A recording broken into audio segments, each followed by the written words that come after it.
രാവിലെ 5 മണിക്ക് എണീറ്റപ്പോ തുടങ്ങിയുള്ള പണിയല്ലേ അമ്മ? ഇനിയും കഴിഞ്ഞില്ലേ? മക്കള് വന്നോ? പണിയൊക്കെ കഴിഞ്ഞു.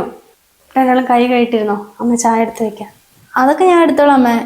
അല്ല, അമ്മ കഴിച്ചോ? അമ്മ പിന്നെ കഴിച്ചോളാം. കല്യാണം കഴിഞ്ഞിട്ടിപ്പോ 2 ദിവസമല്ലേ ആയുള്ളൂ. മക്കൾക്ക് ഓരോ സ്ഥലത്തൊക്കെ പോകാണ്ടാവില്ലേ.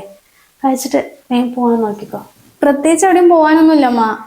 ഏട്ടന് ആ കൂടി 2 ദിവസം ലീവ് ഉള്ളത്രേ. അപ്പൊ അമ്മ പറഞ്ഞിട്ടുണ്ടായിരുന്നില്ലേ 4-ാമത്തെ ദിവസം എന്റെ വീട്ടിൽ പോകാനുള്ളതെന്ന്. ഇപ്പൊ അതൊന്നും വേണ്ട, ഇന്ന് തന്നെ പോവാന്ന് ഏട്ടൻ പറഞ്ഞത്. അങ്ങനെ വെച്ചാ അമ്മയും കൂടി വാ, നമുക്ക് എല്ലാവർക്കും കൂടി പോയിട്ട് വരാം. അയ്യോ മോളെ, ഞാനില്ല. നിങ്ങൾ രണ്ടാളും പോയിട്ട് വാ. അതെന്താ അമ്മ അങ്ങനെ പറഞ്ഞത്? ഞങ്ങൾ രണ്ടാളും പോയി കഴിഞ്ഞാ പിന്നെ വീട്ടിൽ അമ്മ ഒറ്റയ്ക്കല്ലേ. ഒന്ന് വാ അമ്മ, അവിടെ നല്ല നല്ല സ്ഥലങ്ങളൊക്കെ ഉണ്ട്. അതൊക്കെ കണ്ടിട്ട് നാളെ ഉച്ചയാകുമ്പോഴേക്കും നമുക്ക് തിരിച്ചെത്താം. അയ്യോ അതല്ല മോളെ, മോൻ എന്തെങ്കിലും പറയും.